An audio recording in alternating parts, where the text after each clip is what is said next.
Jamen, jeg skal undskylde, fordi jeg slet ikke synes, det er vist i medierne. Jeg kan undskylde, altså, selvom jeg perker, så interesserer mig for det danske samfund. Og det sker også nogle gange, at jeg ser nyheder på ting. Ikke de kurdiske nyheder, men danske. Det er 2. Ja. Og det sker også nogle gange, at jeg læser ganske vis.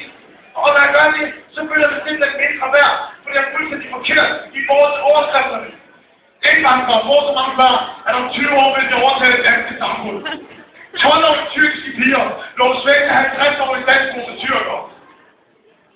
Altså, min far, han er 3 år yngre end min mor. Hvad sker der? Allerede skal brystet er fuldstændig galt. Og jeg har ikke 27 søskende. Jeg er enebarn. Enebarn er galt. Nej. Altså, hvis alle stod i sådan en forældre, så vil jeg ikke have flere mennesker tilbage på jorden om 100 år. Og på det vil jeg gerne give alle sammen undskyldning. Undskyld. Indvandrerbander, heroverpolitikere. Jeg ved godt, jeg er klar over det. Hvis jeg var en god perker, så ville jeg hænge ud på gadehjørnet sammen med de andre bandemedlemmer. Hallo, kom herover med dig. Kom herover med dig.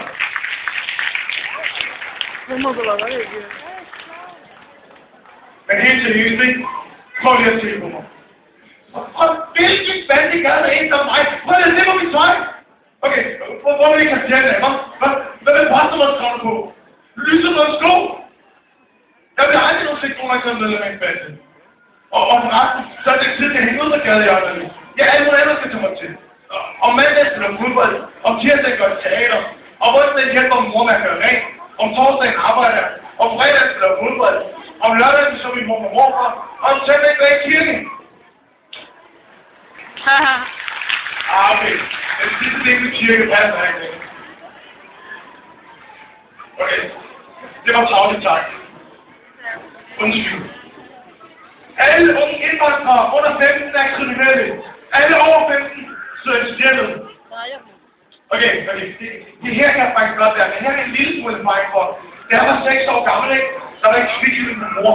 Det er kvikt. Og så så jeg den her legebar. Mor, må jeg godt nok få den her legebar? Nej, jeg vil lægge den til mig nu, det skal gå. Mor, please. Nej, jeg vil lægge den nu. Men jeg kunne simpelthen ikke lade være, så jeg lagde fejl nok. Men jeg havde selvfølgelig tænkt mig at give til mor, der ville gå op til kassen, som ville betale for det. Men så glemte jeg alt om. Jeg glemte alt om den første, der kom hjem, og min nye sige på et skole chokolade op af min mor. Emily, du har stået det. Nej, mor. Mor. Emily, du må aldrig nogensinde stille chokolade igen. Du forstår?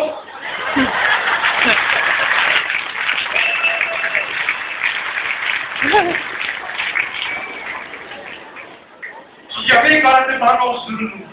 Men jeg tror vist også, jeg skylder Kvickly undskyldning.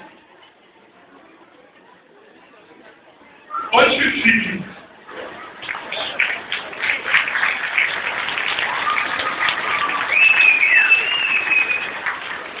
Unge indvandrere overfalder uskyldige danskere. Ja, her kan jeg heller ikke være med.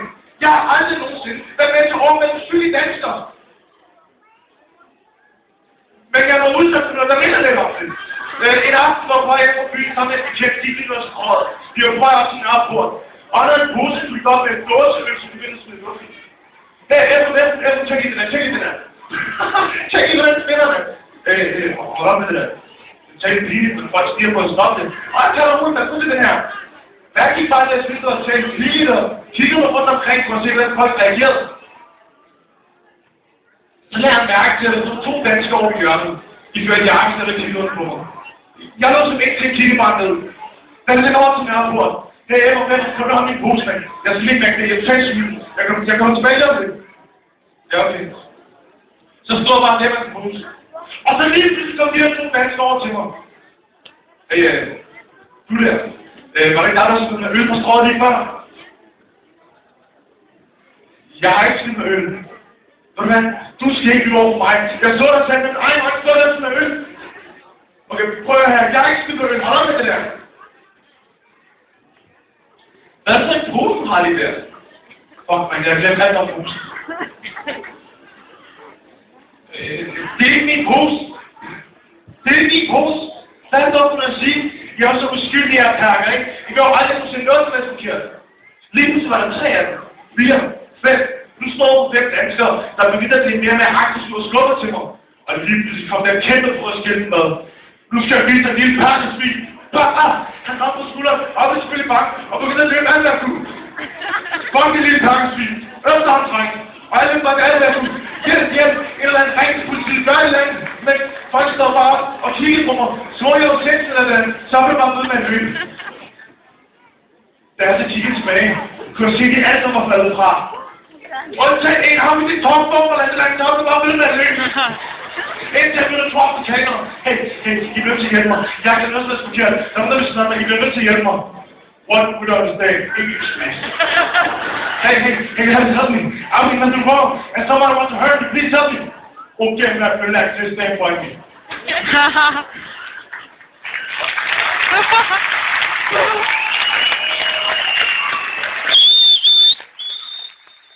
Du står bare med en hjælpe, du kæmper op, kaner, ikke?